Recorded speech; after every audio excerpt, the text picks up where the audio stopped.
This episode is sponsored by Free Market Kids. Join the league of families who are transforming family time into unforgettable Bitcoin learning experiences. With our Hodl Up Bitcoin mining board game, you're not just playing. You're building bridges, creating memories, and unlocking the brilliance of the future one block at a time. Bitcoin could change the world and make it difficult for states to exist, my arch nemesis. Hey everybody, welcome to Orange Hatter. All right, Eryn. All right. So happy to have you on Orange Hatter. Can't wait to dive into your background and lots of really interesting stories. So welcome to the show, Eryn. Thank you. I'm really happy to be here. Thank you for coming. Give our audience a little sense of your background. Okay, so I lived most of my life in North Carolina. I went to the University of North Carolina at Chapel Hill, got a BA degree, double major with a minor. I double majored in linguistics and Asian studies, concentration in Chinese language and culture, which is as close as you can get to majoring in Chinese language. And then I minored in cognitive science because I was like, I would really love to be a neuroscientist, and I didn't do so well in chemistry, even though I love chemistry. So what's an alternative way to get in? I know, linguistics. And then I did nothing with that. So it's always fascinated me, like people, how do they think? How does the brain work? But it's kind of on a side burner now. So now I am a translator of Mandarin. I taught Mandarin for many years and then went to live in China, got inspired to be a translator instead, and I like doing that. I also am a very artsy person. I'm a potter. I've sold some pieces. I'm building that business up slowly. I would really like to do that. My ultimate goal is to be like a homesteader and potter and do some translation work and just do all the things that I enjoy. So basically, I do gig work right now and art. And I'm soon to be a mom for the first time. I just turned 35 back in late August, and I will be having my daughter early November. I actually have a similar story with my major. I went to the University of Virginia and I spent a year in Japan. And I wanted to do a Japanese major, but that was not offered. So I ended up in Asian studies as well. And my specialty was Japanese language. So my first job was also a translator. So I want to dive into that a little bit. What kind of stuff do you translate? It's gig work. So it's basically whatever people want who are willing to pay. And it has been across the board. Most of it has been in the video game industry, translating texts of video games or advertisements for video games. And I really like that. But some of it has also been like a user manual, or, hey, my company shut down that I was teaching for, but I'm still willing to teach your children. So here's my information kind of letters that she then sent out to the parents of the kids she was teaching English to, all over the map, everything. How do people find you to do their translation services? Well, a couple different ways. I'm on Fiverr. And I have my website. My website needs a little work, to be honest, but people have found me through my website that is from my teaching days. And I need to be more clear on it about, I do translation now, everyone, but people have actually found me to do translation for them through it. So it still kind of works, but there's some room for improvement. Anyway, but yeah, various methods. Also like sending out to people in person, hey, I'm a translator, and just kind of word of mouth networking. And that's actually how I got my translation gig that I did for Bitcoin as well. So I've so far done one translation gig for paid in Bitcoin. That was actually through like a friend of a friend or somebody that he knew. And I'm like, yeah, this is great. Are you allowed to talk about that Bitcoin project? I think so.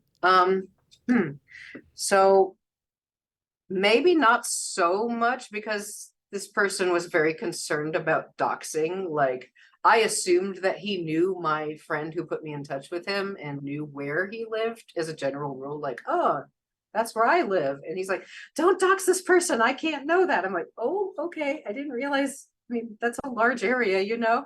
I didn't think I was being bad sharing that, but I'm like, okay, so maybe I can't go too in depth. But basically, I was translating a pamphlet that would be handed out to small businesses to encourage them to accept Bitcoin and become part of this parallel economy.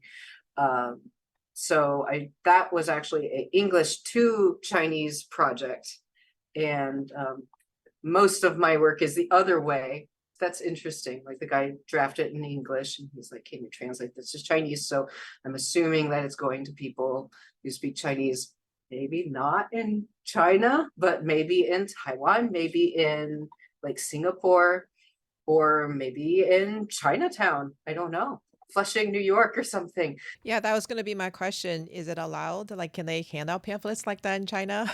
I wasn't sure.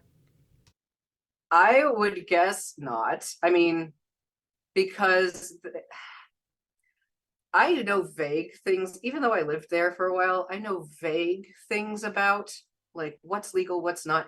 And that might be a little bit because how things are enforced is a little vague in China. So, for example, street sellers, completely illegal, but they're everywhere and nobody cracks down except sometimes when they feel like it. There's like a lot of other things that go on too, like the company that I had worked for when I was there, like, oh yeah, I'm going to work for this company, they're on the up and up, it's fine. Oh yeah, behind the scenes they're bribing officials to be able to stay in business just like everyone has to. So it's just, it's a very gray area what is acceptable and what's not, but it's technically not acceptable to do Bitcoin in China, and yet I know that it is done. So on Nostr, I've been hanging out on Nostr a lot, and what that is kind of like email as a protocol, and I'm not a technical person, so I'm halfway parroting this and halfway understanding it. Just like email is a protocol, and you can have Gmail to use email, you can have Yahoo to use email, you can have whatever to use email. Nostr is a protocol for basically having a social network, or actually other things too. It's a little interesting. People are like, what if we did blah, blah, blah with Nostr, like Steam, the video game platform, like emulate that sort of thing, or like other things that I wouldn't normally think of for it, but they think of like, we can use this protocol for this. And I'm like, I don't see how, but okay, go ahead, try. But yeah, it's an interesting thing to be learning about. Anyway, what it is, to circle back around, is mostly used to be like Twitter, quote unquote, except it's decentralized and uncensorable, can't be shut down. And that's interesting. And people also love using Bitcoin on it. They'll zap each other's sats. So like if you write something that people like, then they'll send you pieces of Bitcoin, and it's very cool. And you can do the same to them. So anyway, I'm on Nostr a lot these days, and I was consciously trying to find Chinese people to follow. It's not my native language, so I need it in front of me a lot in order to keep it. So the more Chinese I see day to day, the more Chinese I use day to day, the better a translator I'm going to be. And the less I'm going to feel like I'm just like, oh, I'm horrible, I'm letting this go, I'm losing my skills.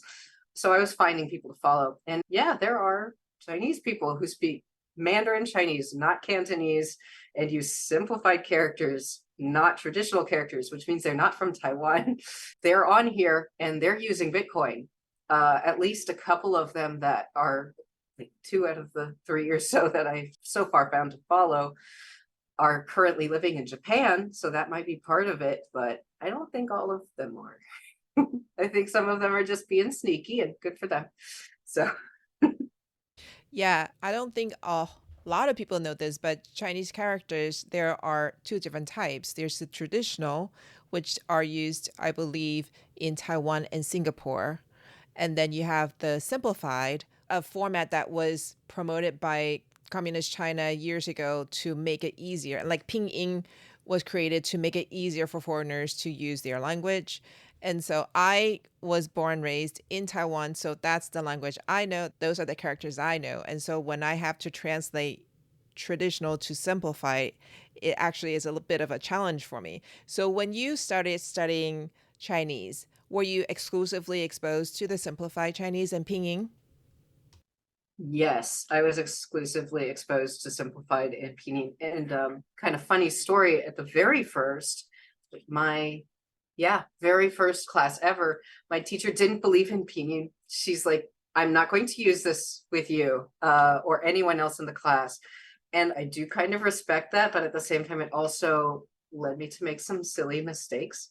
So I appreciate that it forced me to pay attention to what do things sound like.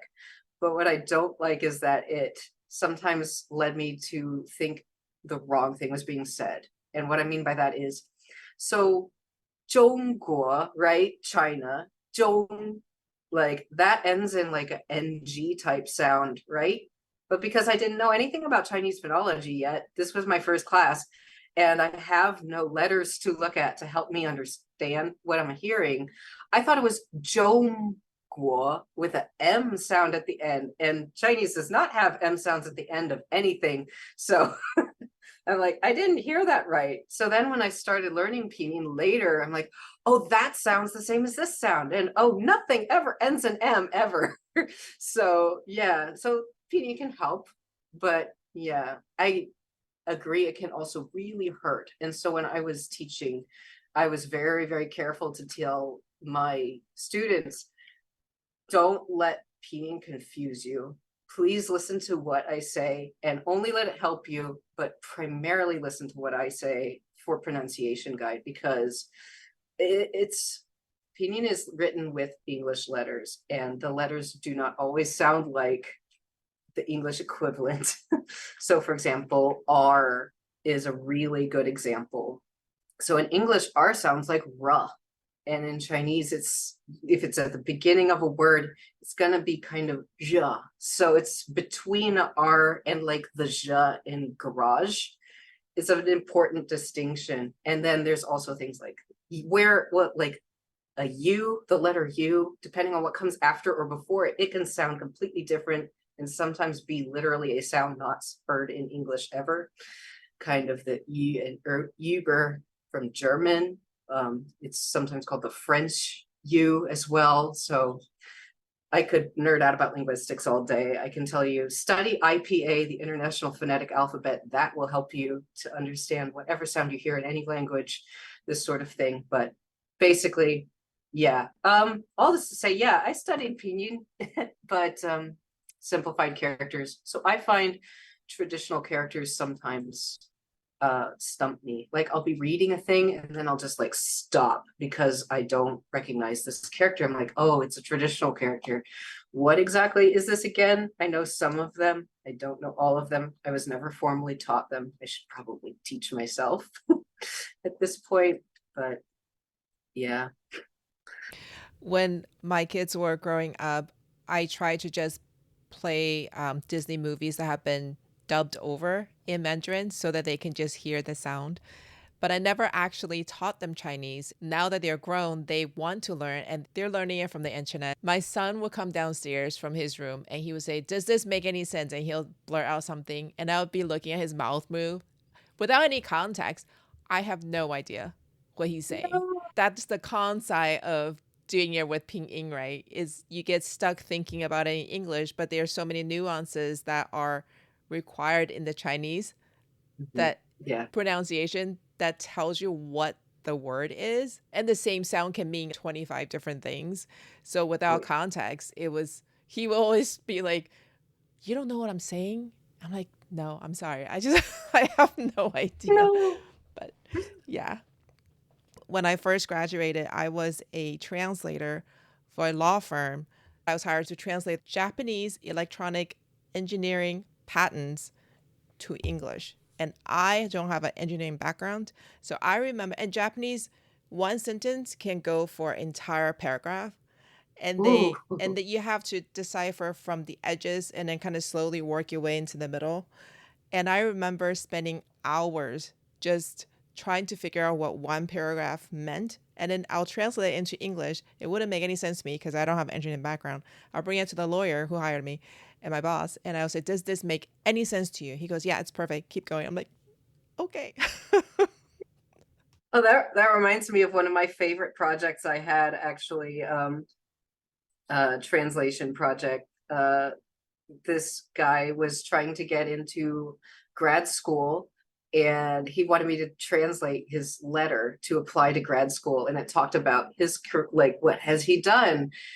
He was an engineer, so I really loved doing this, but at the same time it was like kind of, I don't know these words, I have to look up these words.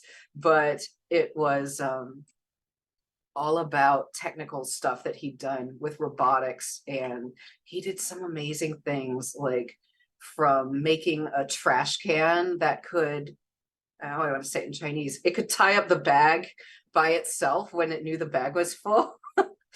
And all the way to, like, he wanted to work with robotic eyeballs, and I'm just like, man, this guy is cool. I hope he gets into grad school, and I'm going to do my best to help him. So yeah, that was probably one of my favorite projects that I ever did. And I kind of forgot about that until you said that. I'm like, yeah, that was a great project. What did your can I ask you a question? Yeah, of course. What did your family think of you being interested in learning Japanese? Was there anything like, oh, they occupied us, this is bad, why would you do this? Or was it good for you, this is cool, you're learning about another culture, or this is your passion, we love it? What was this like for you? That's a really great question. I thought they would be really against it because my mom grew up in Taiwan. She was born right after the Japanese left. My dad had bad experiences during the war with the Japanese. So I thought that they would be really against it. But that was back in the very early 1990s, late 1980s, when the Japanese economy was just really surging. And everybody who wanted to go into business wanted to study Japanese. So it was just a logical choice. And so when I told them I was going to study Japanese, logically, they just thought, yeah, of course, because that's where the world is going right now. But they never tried to stop me. And I don't know what they thought exactly. They didn't share it with me. But yeah. Interesting. Okay, let's jump into a little bit more about your background. You mentioned that you are a libertarian. Yes. Yeah, tell us more. So yeah, so I'm a pretty radical libertarian. I got into libertarianism kind of end of high school. I was thinking really hard about politics, and at the time I was like, oh, of course I'm a Republican. But then I kept seeing, well, they think these things, and do I really think of these things? It seems a little arbitrary, and if there's one thing that I hated, it was arbitrary rules. So naturally I became a libertarian. uh, and then it didn't take me very long, because I kept thinking about, like, well, okay, so how much government do we really need? And so I was like researching this sort of idea, and freshman year of college, just in trying to learn about natural rights. Like, there's this thing that I've heard of called natural rights. That sounds very natural and simplistic. Why don't I learn more about that? And there was just happened to be a link at the bottom of the Wikipedia article to a, then at the time, free ebook. And I read it, and I was just like, it just walked me through all the steps to why anarchy is a good idea. So now that's what I am. So I could say I am an voluntarist. I could say I'm an anarcho-capitalist. I could say I'm a libertarian. All these things are true, kind of related concepts, but they're not really the same thing. But I am all three. So yeah. And I guess as far as very earliest background of why this philosophy, it would be a shame not to mention my dad was very libertarian leaning. He describes himself as libertarian, and he would occasionally put things in my head, like I was homeschooled, and I really liked that. I liked being homeschooled. And he was like, well, what if everybody voted to make homeschooling illegal? And I was just like very indignant about this because he was trying to say there's something better than democracy. And I'm just like, nothing can be better than democracy. Like, this is just a given of life. So, but he tried to put those ideas in front of me very rarely, but I was not receptive until late high school. But he, like, I was part of the way there. Like, he also, part of my homeschooling curriculum was, yeah, I had to learn about economics. And I learned about economics in two different ways. This was intentional on the part of my parents. They wanted me to see what do most people learn is like Keynesian economics. And then also there's another way to think about things, Austrian economics. So I read the Keynesian economics book. I'm like, okay, whatever. And then I read things like Whatever Happened to Penny Candy, I think was the name of one of the books. And then some other things like chats with my parents. And there's this other way. I'm like, oh, okay, whatever. Economics was really not something I was very interested in, but I think that one made more sense to me. But it didn't seem like an extremely controversial thing at the time, but of course it is. But yeah, so there was exposure to ideas when I was a kid, but that was never really where my focus was like money stuff. Definitely wasn't why I got into this political philosophy at all either. I think that's not true for most libertarians or anarchists or voluntarists. They often get into it through the economics route. That wasn't it for me. It was about, like, honestly, like an idea of fairness and just a kind of radical idea of, I don't think that it's right to interfere with other people so long as they're not interfering with me. What does that actually look like taken to its natural conclusion? So yeah, I guess I ended up at the end of that road. Would you mind explaining the nuances between those three? Sure, I can try. It's been a while since this was like really like laid out perfectly. I'm like, oh yeah, I get how these things are different. Voluntarism basically means that human interactions should be voluntary. You shouldn't compel other people, force. That's a very important part of my ideas. Anarcho-capitalism is basically anarchy, meaning no rulers, no rules, no rulers. And in this sense, what we're talking about is, again, rulers who are based in like initiating violence against people. It also embraces capitalism as kind of a natural way to relate to others that respects property rights. So basically, like, if we're going to have property rights, if we're going to say things like, oh, well, I made this cup out of clay and fired it, then it's mine to sell or not. You can't then say, oh, I get to take this. It's like, no. So you and I can come to an agreement, like, what circumstances will I give the cup to you? Or maybe that circumstance doesn't exist because I like it, I want to keep it, you know? I think capitalism gets a bad rap because it's like a loaded word for a lot of people. But when I've seen this as a concept and people are like dissing capitalism, I think that a lot of the time they're wrapping other things into it that don't necessarily belong and oftentimes have to do with how capitalism presents in the context of the state. So, for example, one recent one that I've heard is the idea of regulatory capture, which is basically like for example, Kellogg's cereal, we'll just say a cereal company comes up on the scene in kind of the wild west of cereal companies when no one is really doing that, and they make an amazing cereal kind of empire. Everyone wants to buy their cereal. Then they go to the state and say, will you pass some laws for me that makes it difficult to start a cereal company? We have very, very stringent requirements to start a cereal company now. You have to pass this test and that test, or maybe you have to produce a certain amount. And oh, it looks like it hurts me, but it doesn't actually, because what it does is it keeps my competitors from even coming up at all. So this is called regulatory capture. And this does not happen in anarchy because you don't have a state that can do that sort of thing. You have to deal with your competitors. So it's just like pure capitalism.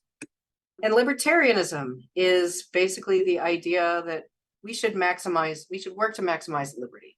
So you'll then run into a lot of libertarians who, like me, are also anarchists, also voluntarists. Most libertarians are voluntarists, maybe more or lesser degree. But then you'll run into others who are what we would call minarchists, which means, oh, we should have as little government as possible to promote liberty, because government cannot give you liberty. Government can only give you things that you gave them first, often things that you were compelled to give them. So these are basically how I could define these things. I feel very ignorant about these issues. I tend not to think too much about political labels just because I grow tired of mudslinging every 4 years, and in between all that, it muddies the waters, and I don't understand what the heck is going on. I can't sort through what's said as truth and lies. It's just gotten very confusing, and so I tend to just shy away from that. So I'm just going to ask follow-up questions out of my ignorance. Sure. So if you're an anarchist and you want minimal government, in what circumstance would you be happy that we have a body of enforcers for property rights and things like that? Because when there's no law whatsoever, the strong oppresses the weak. Can you help me understand, how would anarchy work if you need someone to help you protect your stuff from people who are stronger with bad intentions? I'm so glad you asked that in exactly that way. Something that people commonly ask is like, what if warlords took over? And I just want to say, look around you, the warlords have already taken over. Your rights are under threat. They are reduced beyond what they should be. And this is all enforced with the threat of violence. Where I live now, the outskirts of DC, this is where the warlords are. They're here. And they're also literal warlords wreaking havoc around the world with forever wars. So it's already going on. What I want to do is get rid of warlords. I want this to not be the situation. It should all be based on consent. And so, like, I would say, we agree that it's important to protect our property rights, right? So, well, I guess not everyone agrees. There are definitely people who do not agree. But for the purposes of this conversation, I think most people really do on some level. So this is a service, just like any other vitally important service, like getting food, getting water. Right now, the government does not provide everyone food, and yet we get food, right? How do we do that? Through the market. So there's no real reason we couldn't hire people to protect us, protect our property through the market as well. And this would probably be done better because everything the government touches, they do badly. So everything the market touches can be improved continually and actually suits what the consumers really want. So it could be much, much better in ways that we probably can't even predict. It will be fun to see if it can ever happen. There are many different ways in which this could go down. You could hire a protection agency. Your neighborhood can hire a protection agency if you all agree to pitch in. Like, oh, there's a neighborhood watch, and if there's a problem, then you can call them, or they maybe patrol around, or maybe not. It depends on what you guys want. Basically, the market will provide because that's what it does, and in a better way than things that, because there is no competition, because if there ever was competition, then they would be thrown in jail or killed. It will be better. And just to clarify, a minarchist would want as little government as possible. Well, I shouldn't even say government, as little state as possible. So government is a little more ambiguous of a term. It can refer to, like, we associate it with the state, which is, they have the monopoly on force. They are allowed, quote unquote, to initiate force. I shouldn't even say quote unquote.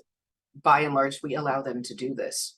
This is just what we accept as reasonable for some reason. But government can refer to either that, because we associate it with that, or with like civil governments, which can just mean, oh, we have these rules. It can be a little of an ambiguous term. So government is not always necessarily a bad word, but I think the state is not a good thing. So one of the first questions that pop into my mind is, how can we give consequence to people who do bad if we don't have that central, whatever you call it, government group of people? How do we give consequences then through the market? Some of them might be like, because we as a community have agreed to a certain set of rules and you've been outside of that, we don't want you to shop at our store. We don't want you to use this facility that the rest of us is public. So you're basically exiled. This is one thing. Another thing that I didn't really get into, as far as like, oh, how will we have people to protect us, is the idea that this can be done or conceptualized sort of like insurance. So just like you might pay into an insurance type of agency, like, oh, if I've done something that has gotten me into trouble, maybe I didn't do it, maybe I did, then you'll help me work this out. If you do terrible things all the time, that insurance might drop you. So then you're uninsured, and maybe no community wants you in to be there, because just like, you might, this is a bit of a weird one, because this is also done by the state. But like, an example is, if you don't have car insurance, you can't drive on the roads right now, right? So if you don't have, oh, I killed a dude insurance or didn't kill a dude insurance, then you can't enter, right? Because clearly something is wrong with you. If no one will insure you, probably you've killed a dude. So this sort of thing. I guess the image that pops into my mind when you're talking about the community either accepting or basically ousting you based on your behavior is the Scarlet Letter. She did something that the community disagreed with, and she basically was ousted even though she wasn't exiled. So she was wearing the Scarlet Letter and she had to live with the consequence of her choices. So I don't know if that's better or worse than the system we have now, because then you're talking about a very small group of people. And in that case, it was the village that she was in, dealing out the consequence of behavior that they don't all agree with. In some sense, I feel like that can also be very restrictive unless you want to leave that village and go to another village. Whereas now, as unfair as we think our system is, you have the freedom to be who you are, depending on what that is, or move to a different city. And because we're not all in villages where people recognize each other, you can go from one city to another and start over, maybe meet people who are like-minded, that kind of thing. So I don't know. In my head, that scenario comes up when you describe, how people would deal with property rights and things like that. I might see it as easier to move away to another village or something even larger or something even smaller kind of community. I might see it as easier to make that move and it be something radically different that maybe matches your values under anarchy. Because what we actually have is we have a federal government, and then that enforces a lot of laws across all 50 states, which I think originally were meant to be a little bit more different from each other than the federal system has caused to happen. And then within the state, those are pretty large areas as well. But if you actually had anarchy, it could be really, really small, granular maps, right? What kind of area is doing what kind of system? It could be extremely different from one place to another, or it might not be. There's really no way to know, but I do think that it would be a little easier to start over, maybe. My husband is also an anarchist, and he and I have talked about, we love talking philosophy stuff, and we've talked about, oh, well, what if all the murderers, because they couldn't get insured anywhere, what if they all went to live on Murderer Island? And everyone on Murderer Island is a murderer, and I guess they're going to get along with each other as well as murderers can, but they're where nobody else wants to be, so there they are. And it's kind of like the concept maybe of a biblical city of refuge, like there is a place they can go. there's that idea. I think that there's more room for diversity under anarchy than there is under the system we have now, because what you have is a very top-down system of enforcing rules that some average of people have over time thought up to set into stone, instead of, oh, hey, well, we agreed to do this other way. There's more opportunity with freedom. That's what I think anyway. What about national security then? If everybody's just in their own little like-minded bubble, what about national security? What do you think? Well, there wouldn't be a nation because it's anarchy. There wouldn't be a state. I might also say a lot of what you have in the world today with wars and conflicts across the globe, what this is states fighting each other. If you just had people, then you're not going to have such a big problem with, oh, well, we're going to muster all the power of this forced taxation of the entire population of our country, and we're going to make these weapons of war that can take out a continent and cause fallout everywhere and just absolutely destroy everybody. What reason would somebody have to do this if they are just trying to live their life? So there's that aspect of it.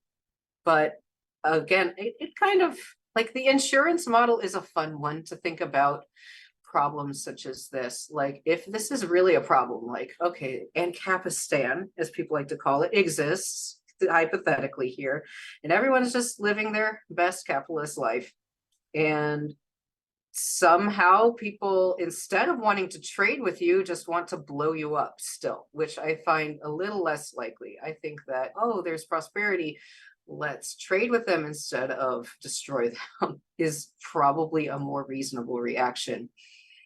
But let's say somebody still just wants to blow y'all up. What do? Maybe you actually perceive this as a real threat, and you have some kind of insurance system that you voluntarily pay them to patrol the skies, patrol the seas, and shoot down missiles. There's no reason this can't be voluntary. It's just you have to actually believe in it instead of have it taken from you, whether you believe in it or not. Well, if we look at it from game theory, right now, most of the globe, aside from maybe the really remote villages that are outside modern life, most systems in the world today are central government systems. So if you want to go the route that you're envisioning, you kind of don't want to be the first one, because the moment you don't have a central protector, I want to just call it, even though that's really not what we mean. If we decided to become a anarchist society, but the other countries haven't, they can come in force and we would be just all divided and with no centralized way of gathering resources with money and with people and with strategy to defend ourselves. I still see the centralized portion of this, and it's not even that it's centralized, it's that it's non-voluntary as the problem. So, oh, some other people want to make a state over you when you just got rid of your last state. How much worse off are you? You already had a bad state over you. I don't know. I think people might be willing to figure out how to keep that from happening if that's something they believe in. I don't think being the first one is necessarily bad. I think that probably somebody has to. You can see that there are many states in the world today, like you said, they already have varying degrees of how much freedom they allow people to have. Not all of them are at war with each other. So I think there's something to be said for it doesn't necessarily follow that someone's going to invade you right away. But even if they tried, you could do your best as a group of people just without aggressing on each other as well. And I don't see why you don't have as much of a chance as a state of the same size. You might have a better chance because you're able to cooperate voluntarily instead of, have disgruntled people who are like, yeah, I don't want to fight for you. People are going to be there of their own free will. So it sounds like the key word is voluntary. Absolutely. I would encourage you and anybody else to look up the idea of the non-aggression principle. There are other ways to approach anarchy. There are like fully practical ways to approach anarchy that don't involve this idea. But I love this idea. And I hope that people will look into it and just say, hey, doesn't this actually make a lot of sense? Because I think it does. But yeah, that's the core of it all, is voluntary. Don't steal from people. Don't threaten to hurt them to get them to do what you want. And that's what the state does best. What you hear in the media a lot is side one is going to be like, oh, we should do this much of a thing. And side two is like, we should do this other amount of a thing. But both of those things aggress against people and their rights. The anarchist position is frequently just like, do none of that. So I don't actually care how angry you are at each other about, oh, you want to do this less, you want to do this more. If you want to do it at all, I'm against it. This is frequently the anarchist position. Scott and I talk frequently about what's going on politically and in society and Bitcoin and stuff. And Scott gets very angry about all the things that the politicians are saying and doing. And what we come to as a conclusion always is you got to take the power of money creation out of their hands, because if you take that ability away, you diminish their power to control you. I was talking to my son the other day, working full time. His employer did not take any tax withholdings out of his paycheck. And so we're just talking about planning for tax filing. And I said, the money that you take home, you can't use all of it because you got to set money aside. You're going to have to pay taxes on your income. And he said, how much? I said, probably about 1/3. And he said, 1/3? I said, yeah, you just need to make sure you don't spend every dollar. Every dollar you take home, you can only spend 66% of it. On top of that, just understand every time you go buy something, you're paying sales tax. Every time you stay at a hotel, it's hotel tax. When you buy gas, it's gas tax. You have to pay property tax on your car that you drive. And one day you're going to pay property tax on the house that you live in. And there's just taxes everywhere. And he goes, what? I said, yeah. Yeah. And on top of that, the government is diluting the value of the money you actually get to keep. So most of the time when you're working, you're not working for yourself. Oh yeah, this is absolutely why I love Bitcoin so much. This is the center of the issue. I believe wholeheartedly taxation is theft. I also believe inflation is theft. These both they are taking from you without your consent. And this is a way to get around it, is if we build a parallel system with Bitcoin, because they can't tax you because they can't take it from you, and they can't inflate it because there's only 21 million of them. So it's extremely important, I think, to realize just how much of the time that you work are you actually earning money for you, and how much are you giving to the state. Well, I'll just circle back to something you mentioned before. You grew up, you were homeschooled, and you're about to become a mom. And I just remember specifically when my kids were younger, trying to decide between two assumptions. Since you study Chinese, I assume that you know the Chinese three-letter poetry. I don't know how it's exactly translated. Yeah, isn't this called like sansi? Yeah, Is that it? San Zi Okay. Jing. And Mm. so, what is the first three words say? People are born good, Hmm. right? Well, actually, the first six words. People are born good. Whereas in the Western culture with Christianity and Judaism, people are born bad. If you make one assumption and you follow it, then you can say everybody has the innate desire to be good and successful. That's their nature. If you look at children, not the abused children, but children, they are happy. They have to learn the rules of engagement, of course. They might grab snacks out of somebody's hand, but they they show more love more freely than adults, really. But if you make the assumption that they are born bad and we have to correct their behavior, and now you have the requirement to put in rules and guidelines and train them out of their badness. So I think it depends on what assumption we follow when we're looking at people in general. Hmm. So, yeah, I might, as a Christian person, I might give a little more nuance to the Christian position. There are definitely people who do believe that people are born bad. This is a simple black and white issue.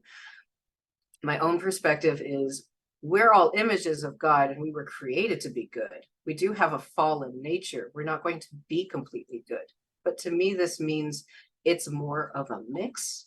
People are born to be good, but also bad. And that's what you end up seeing.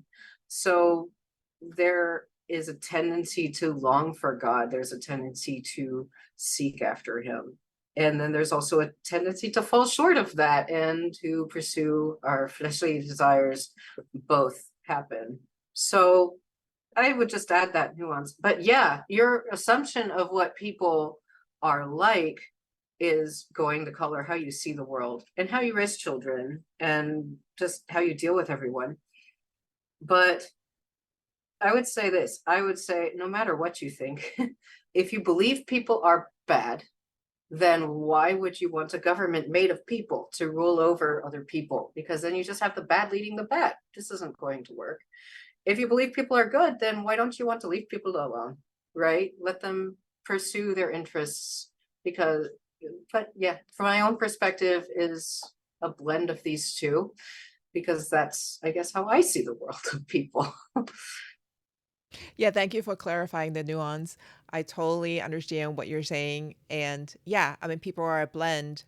But I do think that as parents and as the way we perceive our daily experiences, what you assume gives you meaning to your experiences, right? So I love this discussion. This has been really fun. Let's bring it back to Bitcoin. Yeah, Let's talk Bitcoin. cool. Yeah, uh, this is fun. let's talk about how you first heard about Bitcoin, and let's talk about your journey from discovery to conviction. All right. So I was in college, and like I mentioned, freshman year of college, very early on, I discovered anarchy and I decided I'm going to tell everyone about it. This was just, I had been raised to not talk about anything controversial. Don't talk about politics with anyone. Don't talk about religion with anyone unless you're really, really, really sure they're interested. And just be really careful what you say, or people might not like you and then they might be mean to you. And it's like, oh, yes, yes, of course, this makes lots of sense. I felt very stifled on some level. That was through high school, basically, just very carefully reading situations to see who can I reveal my inner thoughts to and keeping it shallow with everyone else. And I decided, because I was sick of that, college is going to be different. I'm going to make sure everyone knows the real me. And if they don't like it, then that's fine. And if they like it, then that's great. So I'm going to be outspoken and loud and completely change my personality. So I did. I went around talking about anarchy all the time. And yeah, so people knew that's what I liked. People knew that's what I thought. And my one friend came up to me and said, "Have you heard about Bitcoin?" I'm like, "No." And he said, "It seems like something you might like because it's a different sort of currency that isn't controlled by the state. And it's all electronic. And then that's where he lost me, because I was not an economist. My perspective was, whatever people want to use as currency, that's fine. Oh, hey, it doesn't involve the state. That's great. But it doesn't sound good to me, because I think everything should be based on gold. Gold is the only thing that makes sense. Good parrot voice. This is what I thought. Because, like, I guess I had been convinced it's very hard money. You can't easily inflate it, and it doesn't decay, and everybody has seen it as valuable for most of human history across most human cultures. Of course, not all, but that sort of idea had kind of default captured me. This is a very common thing to hear in the circles that I was looking at online. And Bitcoin was very, very new. So let me tell you how new it was when my friend told me about this. One Bitcoin was worth 10 US dollars. So I could have gone out there and bought several Bitcoin if I hadn't been so stingy as a poor student. But also, I wasn't really that interested, because I'm like, it's not gold. It's just a computer code. People can make more of that. Why would anyone care about this? But I'm like, more power to them.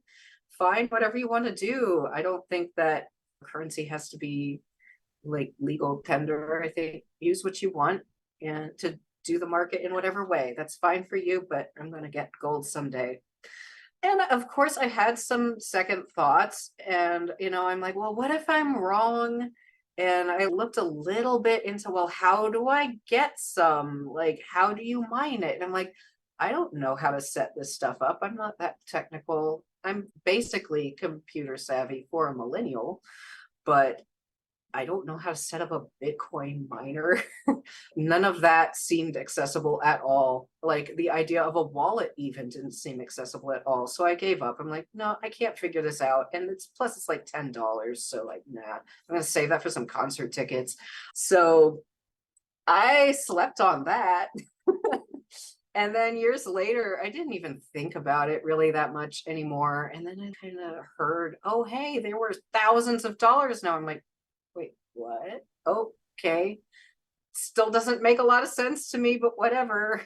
Again, still thinking, you do you, folks. If you want to trade with computer money, cool, whatever. I don't care.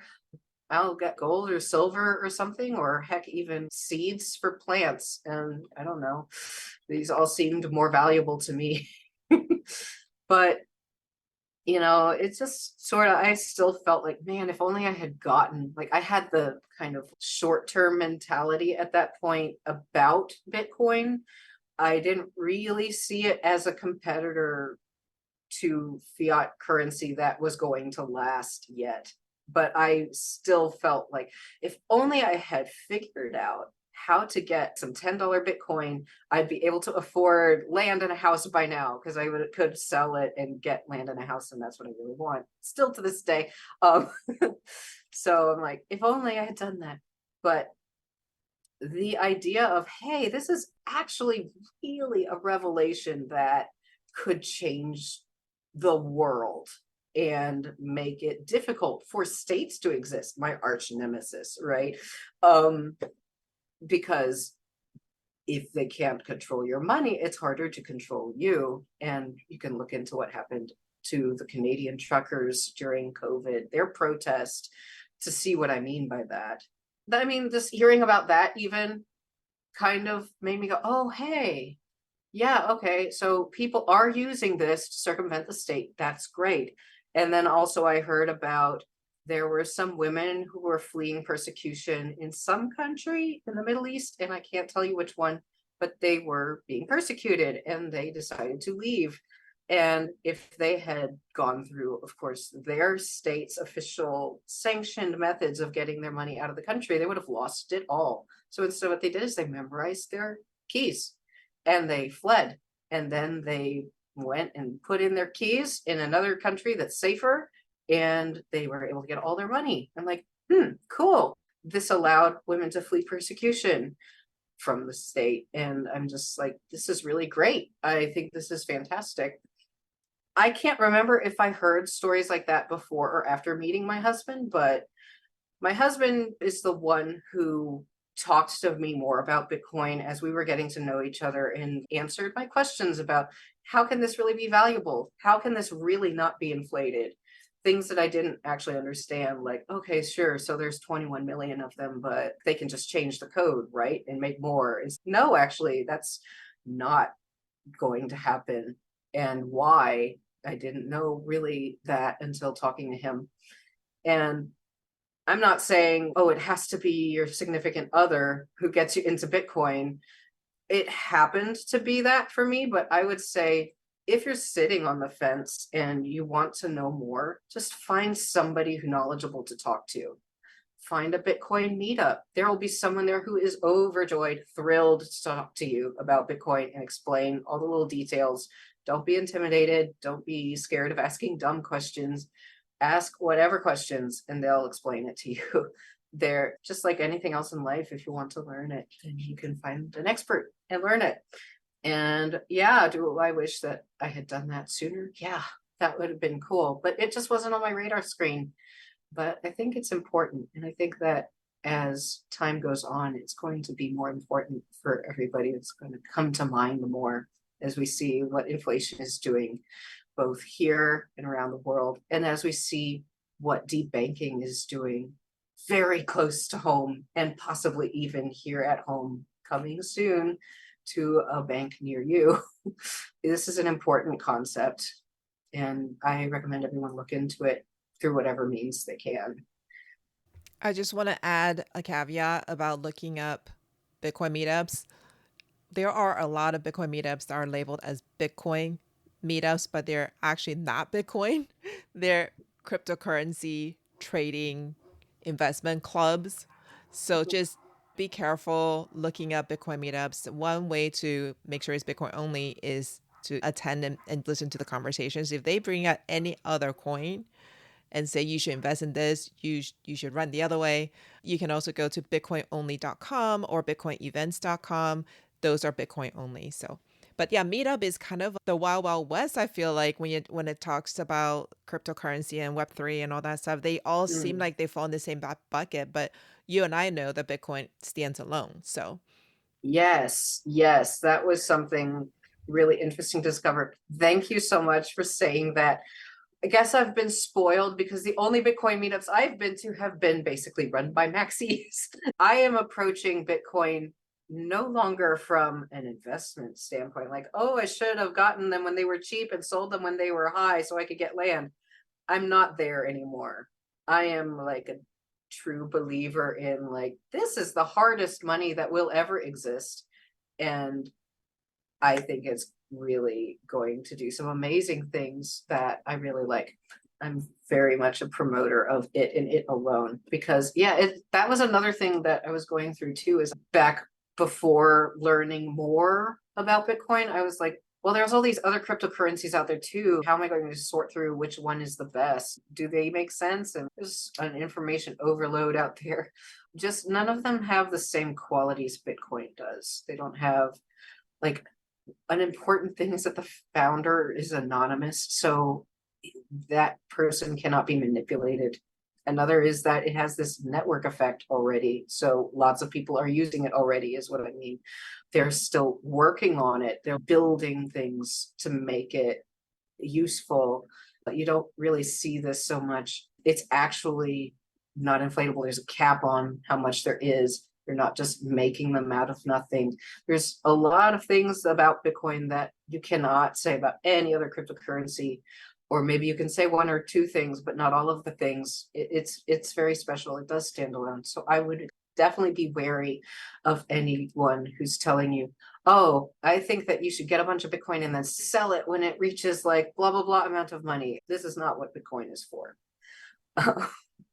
Or that tells you like, oh, I also hold blah, blah, blah coin and blah, blah, blah coin because they're going places. It's like, are you sure that you understand what Bitcoin does? Are you sure that you understand what Bitcoin is for? If people are saying that, maybe they don't. And it's not that there can't be anyone at the meetup who is like that. Sometimes people will say things like that, but that doesn't mean like the whole group is like that. And so the conversation is richer, and there are people there to talk to about Bitcoin exclusively and using it as a parallel currency and a better currency. So those people are there. And if that's at least true, then it could be a good place to go and get more information to those people.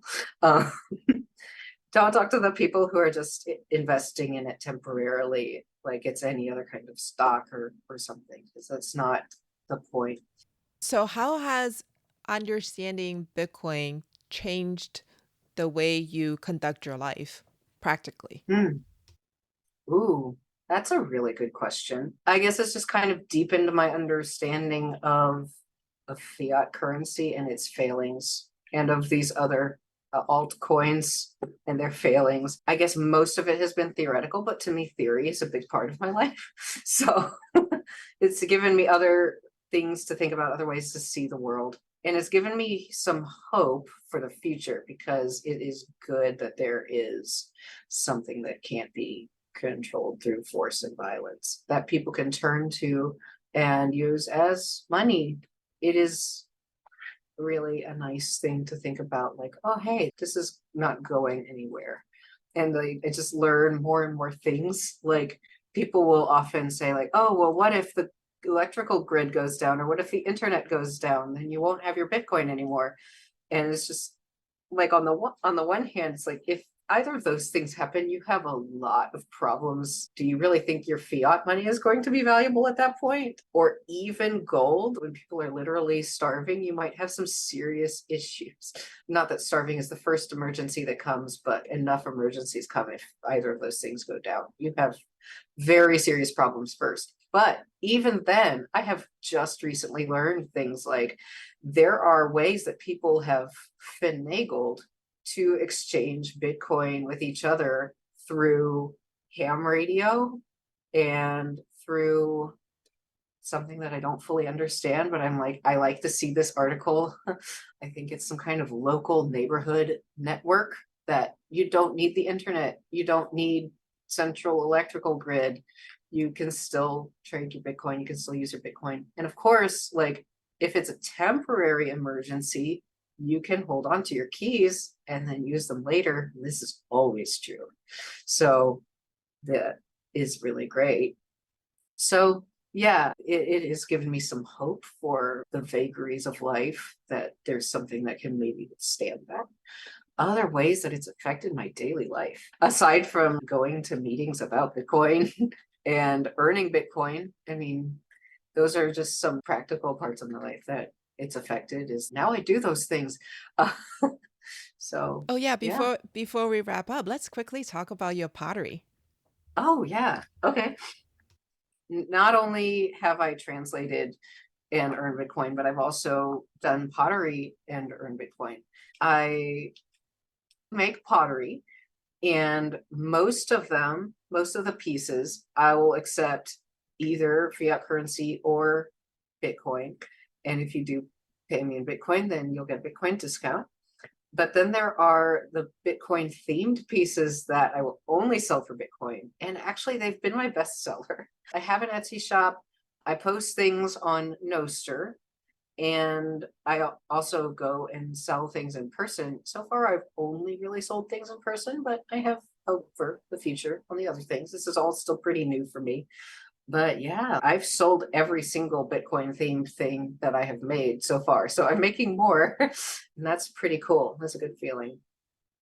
And can people find you on Nostr if they're interested in the Bitcoin themed pottery that you make? Yes, they definitely can. I'll be posting about those things as they come up completed. And it's a little bit complicated to look someone up on Nostr. The best bet is to look for what's called their npub, which is a long and crazy string of letters and numbers. So I'll just give that to you, Tolly, and maybe we can put that in the show notes if they want to follow me on Nostr. That would be cool. And then they will get a heads up whenever I complete a piece of pottery, including a Bitcoin thing if they want it.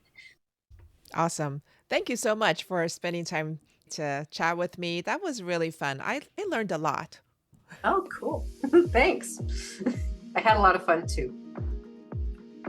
Thanks for joining us today. If the discussion with our guest resonated with you and you would like to dive deeper into the world of Bitcoin, don't miss out on joining the Orange Hatter Women's Reading Club.